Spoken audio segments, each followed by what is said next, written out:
Hi, I'm Roger with the Kids Hope Alliance. In this video, I'd like to show how to use the payment calculator for Boost sites that you'll need to determine what amount of money you can request for the month of June or the month of July. And we'll also cover a report that is necessary with this spreadsheet. So formally, the spreadsheet is called Boost Summer 2022 Payment Calculation Spreadsheet. It's locked, so you can't change the cells. You can only input data in the blue cells that you see here. What is going on in the spreadsheet? You've got an agency name and your site name. Your site name will be your hub site, the physical location that matches your program page in SAMIS. If there's any question about which site name to use, check with your contract manager. They can confirm that for you. Within the spreadsheet itself, you've got the ability to calculate your amounts either for an elementary program or a middle school program. And you have both the month of June and July. Let me stress right up front that you should use the same version of this report for both June and July. And by that I mean you'll use this for June and save it and come back to the same spreadsheet and then use it for July, because it's going to have a running total of how much you have used in the first month, and it's going to tell you the maximum amount that you can request in July. Now, this does not cover your advance. This is completely separate from your advance, and we did it that way to make this straightforward and not be so complex. So what's going on specifically? You'll have, let's say we're going to look at the elementary school row for June. I'm going down row 7. It's preset for your number of open days at 14 days for the month of June. It's preset for the number of seats contracted, 140 seats, and your rate, $22.44. So if you had 14 open days, 140 kids that attended all 14 days at that rate, that would be 100% attendance, $43,982.40. So in 80% of that would be your minimum, $35,185.92. So if you don't have enough attendance to cover this minimum amount, you will at least be paid that minimum amount. So that's why this is a nice model or method to use. The activity report payment value in blue is where you're going to put a value after running a report in SAMIS. And then this calculator spreadsheet will look at the value you put in this blue cell and compare it against the minimum amount. And whatever the greater amount is will then show up in column I, and that's how much you can request on your reimbursement. All of that, it will also take the $55,920.48 shown in this cell on row 10, column H, and it will reduce it by the amount that you're going to be paid for June, and then that will tell you how much is left for the end of the last month in July. Now, if you were to add $35,185.92 plus the value in this cell, it's going to come out to $91,106.40, which would be the standard allocation for elementary Boost summer camp. And so that's how the spreadsheet is working. Let's actually go over now into SAMIS and see that report that you need to put the value in that blue cell. So I'm on the landing page in SAMIS. I've just logged in through the portal. I'm going to go to the delivery module. And along the submenu, I'll find my reports option. I'll click view reports. And then I'll go down to the UOS activity report. That's the report that you need to run if you're a Boost program manager or a finance manager. By the way, you may, as a program manager, run this report and then give everything to the finance manager, or you may be both the program and the finance manager, do it all yourself, or the finance manager can come and run this report. So that's your business decision. So how do you start this report? We got to put these run parameters in before you click run report. So you'll choose the first field as report level. It will always be program, no other options. Program active year, 2022 summer camp, no other options. Now, begin date and end date, I am running this in May, and you'll be doing June or July. I can't do a future date run in the system, so I'm going to run this for April. But the way you would do it is you would come in here for June, you would put the first day of the month and the last day of the month, and that's how you would run it. Or for July, you put the first day of the month and the last day of the month. Even if your last day of camp precedes July 31st, that's okay. That will be the easiest way to do this.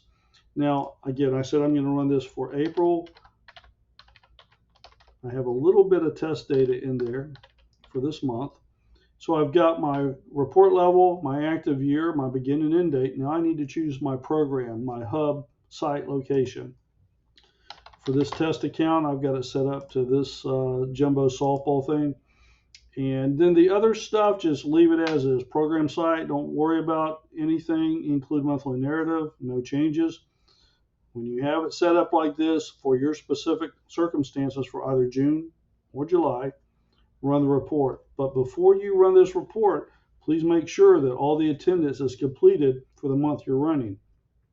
If you run this report and they haven't put in the last day of attendance, it's going to skew your numbers. So make sure that you've confirmed that all the attendance has been recorded for either June or July, and then run the report. And you would not, by the way, wait to July and run this for June and July together. They should be run separately for each month. If you get into a situation where you may need to do something other than run it for June or July, you need to make arrangements with your contract manager and be authorized to do that. Click Run Report. A couple of seconds, you'll get this green ribbon, and in a moment the report will appear. There it is. Now, what you're going to do is get the total value either from that field or from down here. It's the same value in either one. Now, this is test account data of $363. You're going to have tens of thousands of dollars, 30, 40, 50,000. And then you would, whatever is in this field is what you're going to put in that field if you're at elementary school doing June, or you put it in this field if you're in elementary school doing July. This would be for middle schools in June. This would be middle schools July. But before I actually plug something in and show it to you, you need to download this report as a PDF and save it on your computer, because you're going to have to attach this to the reimbursement. This report is a PDF, and the calculator is an XLSX, will be attached to the units of service line item reimbursement. Now, we'll go over that when we train for reimbursements, but just so you know. The other thing that's important is when you save this report, you want to have the title of the report contain delivery to, and then you'll have something like delivery to units of service activity report for your program and your month. Specify in the title if it's June or July so that it's clear to the contract manager or an auditor. And then the same thing for this. The file name is such, but you will save it with that, plus you'll want to have deliverable to and the month in question plus this verbiage here. So if you have a question about that, you can contact your contract manager, or we can help you on the SAMHSA help desk as well. Having said that, you've downloaded and saved your report. You've given it the proper title. Then you're going to take the value that you have here and plug that into the blue cell. Now, if you have a value here that's less than the monthly payment, the minimum, nothing is going to change. And I'll show you. I'll put the 363 in, and nothing changed in terms of the monthly payment or what's left, really. If I do something greater than the monthly payment, let's say I do 40,000, now you're going to see the monthly payment become 40,000 because this is larger than that, and then it will reduce this amount by the appropriate amount. So there you go. Now, what you started with before I put a value in, if you take the value here, $35,185.92, and add it to $55,920.48, that's when you're going to get your standard allocation of $91,106.40. So that's where that comes from. So right now, this is subtracting the 35 from the 91 and giving you that amount. So I'm going to say that my report said 45,000. That's how much I can request on the reimbursement, and that's how much the 46,106 on column H, row 10, is how much I could maximum amount I could request for the next month. And that's why you have to use the spreadsheet, the same spreadsheet for both months with that running total. So to recap all of this, you're going to need to know how to navigate to the report, which is log in. You do not need to go to your program page, but you just go to the submenu, reports, or view reports. You know how to choose the right report, the units of service activity report, your report levels program, your active year there. You're going to have a begin and end date for either June first day and last day or July first day and last day, and then your program name, your hub site, and run the report. Take the value that it gives you and place it right there for June or right there for July. And remember to have deliverable to in your title for these file names. And that's really all there is to it for Boost Sites to determine how much you can request payment for either month. Keeping in mind, again, the advance is a separate issue. Do this, and then you can address the advance separately. If you have any questions with the why or the how, please refer to your contract manager. But if you have technical questions, how do we do this again in terms of what do I click or what do I call something, you can contact the SAMUS help desk at samus@coj.net or call us at 255-4410. And if you do email us, please copy your contract managers. And that's all we need to know to get the Boost reimbursements taken care of. So thanks, and I hope you have a great summer camp.